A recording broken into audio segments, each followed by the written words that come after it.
Welcome, everyone, to The Explainer. So thrilled you're joining us today. We live in a world that is literally constantly screaming for our attention. Everywhere you look is just loud colors, aggressive branding, and this endless, exhausting stream of visual noise. But right in the middle of all that modern, flashy design, there is this massive, quiet pursuit of peace happening. Okay, let's dive into this and look at how one very specific approach to design has completely flipped the script on what consumers actually want in their everyday lives. So why do people love MUJI? It seems like a pretty simple question, right? I mean, this is a brand known for selling unbranded shirts, basic pens, and clear storage boxes. Yet it has this absolute cult following all over the world. People don't just kind of like it, they are deeply devoted to it. Today we're going to look directly at our source material to really unpack the exact psychological appeal of this brand. We're going to figure out exactly what's happening in our minds when we choose these specific types of products for our own lives. Section 1. The visual clutter problem.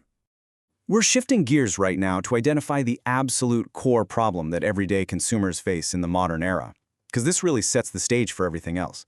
Actually, I want to slow down for a second here. People love MUJI because its products reduce visual clutter.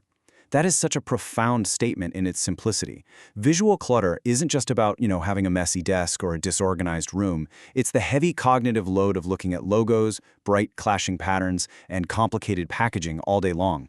Our source material points out that the foundational reason for MUJI's global appeal is the active, deliberate reduction of that visual noise. It's about stripping away the excess so your eyes and really your brain can actually take a break.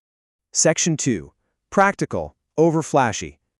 Now that we've really understand the problem of visual noise, let's explore the specific purchasing choices we make when we're trying to solve it.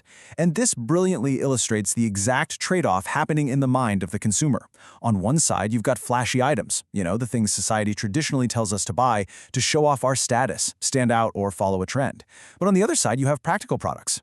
Our source explicitly notes that instead of buying something flashy, customers are actively choosing something practical. It's this fascinating rejection of the loud in favor of the purely useful. They aren't looking for a product to shout about who they are. They're looking for a product that quietly just does its job. Section 3. Creating a calm environment. So we've talked about individual physical objects and our buying habits. But now we need to look at what happens when you put all those objects together into a single living space. Let's move to and see how this builds, because we can trace a direct blueprint for well-being derived from our source material. It starts with step 1, buy practical items.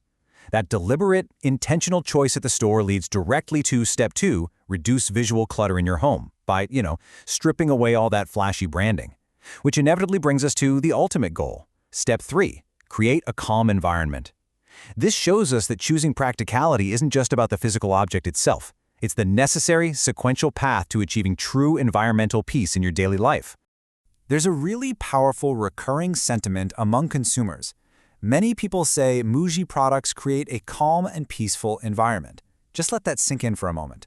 Consumers aren't just saying they think the products are durable or that they're priced well.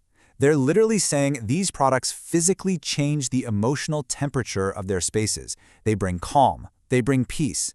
This right here is the absolute psychological core of what we're explaining today. It's the power of an object to dictate the entire mood of a room. Section 4. The symbol of minimalism. To really understand this, we have to zoom out to a macro, global trend. We've looked at the personal space and the individual mind, but globally, minimalism has become increasingly popular. This isn't just some fleeting fad or quick design trend on social media, it's a massive cultural shift.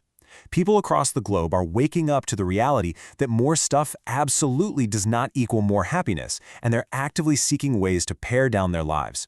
They are seeking out the practical and completely rejecting that visual noise we talked about earlier. Now, what's really interesting about this is how our source positions this specific brand within that massive global shift. MUJI is identified as one of the biggest symbols of the increasingly popular minimalism movement. It isn't just a company participating in a trend anymore, it's evolved into the ultimate cultural symbol of the movement itself. When people worldwide think of minimalism, when they think of reducing clutter and finding calm, this is the banner they look to. We've unpacked the data, the psychology of the consumer, and the massive cultural movement of minimalism. We've seen exactly how practical choices actively push out visual noise to create peace. But ultimately, the value of this explainer comes down to you and the actual physical space you're sitting in right now. So as we wrap up, I want to leave you with this one provocative thought to reflect on. Look around you right now. Is your environment cluttered or is it calm?